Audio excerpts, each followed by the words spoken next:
السلام علیکم ورحمۃ اللہ تعالی وبرکاتہ۔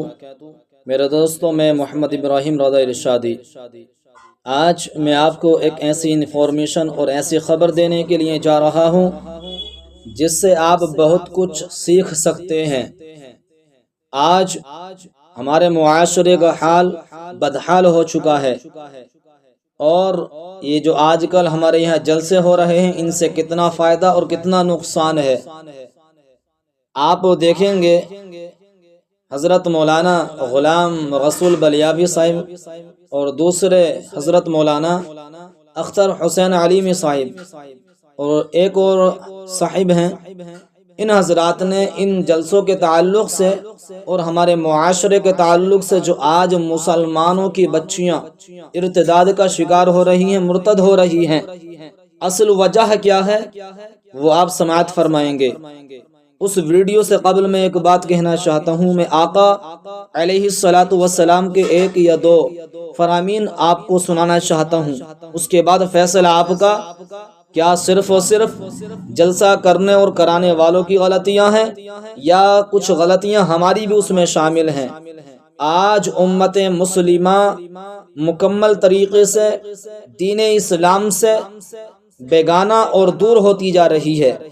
ہونا تو یہ چاہیے تھا کہ اللہ رب العزت نے جب ہمیں مسلمان کے گھر میں پیدا فرمایا ہے، اور ہر بچہ چاہے مسلمان کے یہاں پیدا ہو یا کہ غیر مسلم کے یہاں پیدا ہو، آپ جانتے ہیں فطرت اسلام پر پیدا ہوتا ہے، مگر جب وہ بچہ جب ہوشیار ہونا شروع ہو جاتا ہے، اپنے گھر والوں کو دیکھتا ہے، اپنے ماں باپ کو دیکھتا ہے، جو انداز اس کے ماں باپ اس کے گھر والے جو ہے ادا کرتے ہیں، یعنی وہ ماں باپ اپنی اولاد کو صحیح طریقہ صحیح سلیقہ نہیں سکھاتے ہیں، تو اولاد بھی اسی طریقے اور سلیقے کو اپنانا شروع کر دیتی ہے۔ بچہ مسلمان کے یہاں پیدا ہوتا ہے، اگر مسلمان ماں باپ اس کی صحیح طریقے سے تربیت کرنے والے ہوتے ہیں، اس کو تعلیم دنیا تعلیم آخرت دینے والے ہوتے ہیں، تو ہم دیکھتے ہیں ہماری نگاہوں کے سامنے ایسے گھر بھی ہیں کہ اگرچہ ان کے ماں باپ پڑھے لکھے نہیں ہیں، مگر انہوں نے اپنی اولاد کو، انہوں نے اپنے بچوں کو تربیت اسلام اور تربیت دنیاوی ایسی عطا فرما دی ہے کہ وہ ان کی اولاد اگر کسی کے سامنے جاتی ہے تو ان کے ماں باپ کا اور خود اس اولاد کا سر نیچے نہیں جھکتا ہے، بلکہ سینہ تان کا کہتا ہے کہ الحمدللہ میں ایک مسلمان ہوں، ایک مسلمان کا بچہ ہوں، تعلیم یافتہ ہوں۔ حالانکہ میرے ماں باپ تعلیم یافتہ نہیں ہیں، مگر میرے ماں باپ نے مجھے وہ طریقہ وہ سلیقہ عطا فرمایا ہے کہ جہاں میں اپنی زندگی کو بہتر گزار سکتا ہوں، اپنے معاشرے کی بھی زندگی کو جو ہے بہتر بنا سکتا ہوں۔ میرے آقا علیہ الصلاۃ والسلام نے بڑی پیاری حدیث پاک ارشاد فرمائی ہے، اس کو سماعت کریں، اس کے بعد میں آپ کی اسکرین پر ایک ویڈیو چلانے والا ہوں، اس کو مکمل دیکھنا اور پھر خود محاسبہ کرنا کہ ہم اپنی زندگی کو کیسے گزار رہے ہیں۔ آقا علیہ الصلاۃ والسلام کا فرمان عالی شان ہے۔ آقا فرماتے ہیں صلی اللہ تعالی علیہ وسلم، خیرکم من تعلم القرآن وعلمہ، تم میں سب سے بہتر وہ ہے جو قرآن کو سیکھے اور سکھائے۔ میرا عزیزوں، آنے والی تمام گفتگو، تمام زندگی آپ اس کے دائرے میں رہ کر کے آپ گزارنا شروع کر دیں، انشاءاللہ آپ بھی بہتر بن جائیں گے۔ یہ نہیں فرمایا میرے آقا علیہ الصلاۃ والسلام نے کہ فلاں فلاں بہتر، بلکہ یہ فرمایا کہ تم میں سب سے بہتر وہ ہے جو قرآن کو سیکھے اور سکھائے۔ اب جب سکھانے والا اور سیکھنے والا بہتر ہے تو میرے عزیزو، جب بندہ قرآن پاک کی تعلیم کو سیکھ لیتا ہے، جب وہ خود بہتر بن جاتا ہے، اس پر عمل پیرا ہو جاتا ہے، تو اس بندہ خدا بندہ مومن کی کوشش یہ رہتی ہے کہ میرے معاشرے میں ہر بندہ اپنی زندگی کو قرآن و حدیث کی روشنی میں گزارے۔ جب ایسا بندہ اپنے آپ کی سوچ اور پھر دوسروں کے لیے یہ سوچ رکھتا ہے کہ میرے بھائی اب میرے رشتہ دار ہوں یا دوسرے ہوں، مجھ سے تعلق رکھنے والا کوئی بھی ہو، مسلمان ہے ہمارا، وہ بہتر زندگی کو گزارے۔ میرے عزیزو، آپ ویڈیو کو دیکھیں، حضرت مولانا غلام رسول بلیاوی صاحب نے کیا کہا اور مولانا اختر علیمی صاحب نے کیا ارشاد فرمایا۔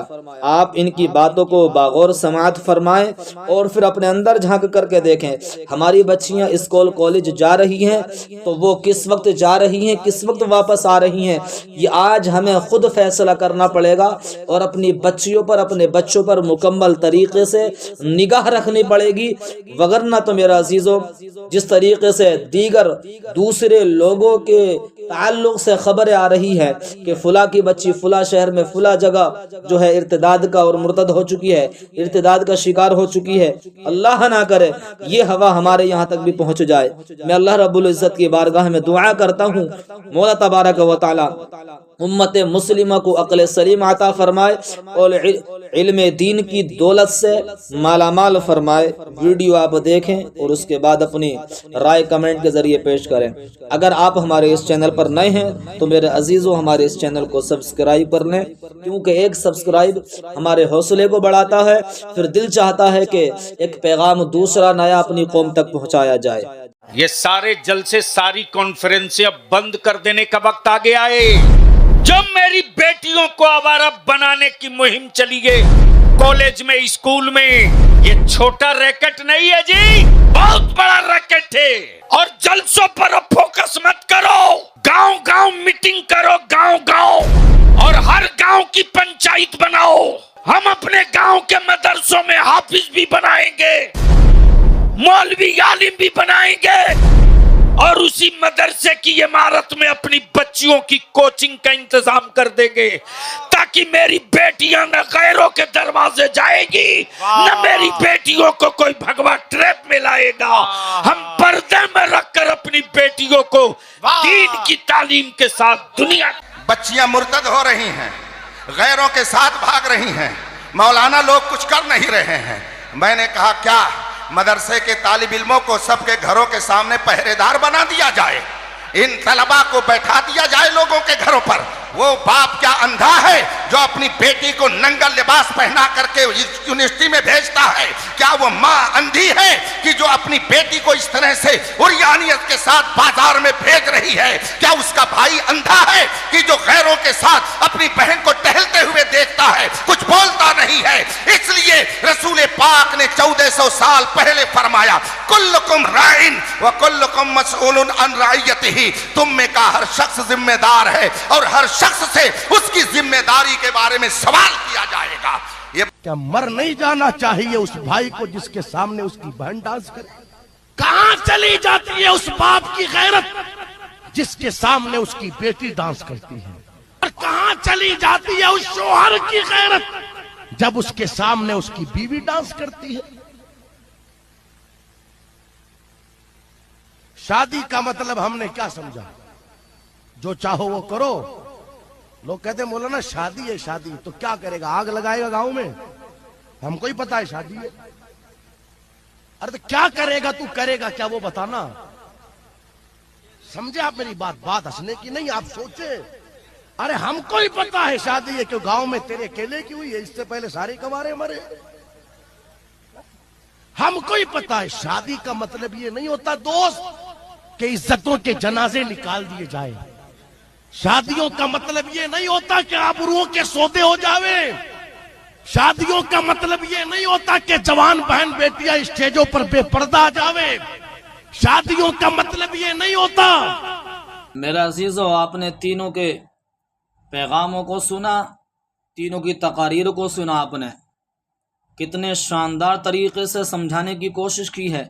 میں دعا کرتا ہوں مولا تبارک و تعالی امت مسلمہ کو عقل شعور عطا فرمائے۔ اگر آج بھی ہم سوتے رہے تو ایک دن وہ آئے گا جو ہم سن رہے ہیں کہ فلاں شہر میں فلاں جگہ میں مسلمانوں کی بچیاں ارتداد کا شکار ہو رہی ہیں، مرتد ہو رہی ہیں۔ ہو سکتا ہے ہماری بستی میں بھی یہی بلا اور ہوا پہنچ جائے۔ اس کے آنے سے قبل ہمیں ذمہ داری اپنی اپنی نبھانا پڑے گی۔ اپنی بچیوں کو، اپنے بچوں کو صحیح تعلیم دینا ہوگی، اور وہی جس کو صحیح کہا گیا ہے وہ قرآن پاک کی تعلیم ہے۔ میرے عزیزو، قرآن پاک کی تعلیم کو بھی سکھائیں اپنے بچوں کو، اور دنیاوی ڈگریاں بھی خوب حاصل کرائیں۔ یہ نہیں کہتا کہ آپ ڈاکٹر، انجینئر یا دوسری ڈگریاں نہ دلائیں، بلکہ سب دلائیں۔ اور میں تو یہ زور دیتا ہوں کہ اپنی بچی کو، اپنے بچے کو اس قابل بنا دو کہ کسی دوسرے کے در پر نہیں جائے آپ کا بچہ یا بچی، بلکہ خود کفیل ہو، اور خود اس کے اندر اتنا کانفیڈینس ہونا چاہیے کہ وہ اپنی زندگی شریعت کے دائرے میں رہ کر کے گزار سکے۔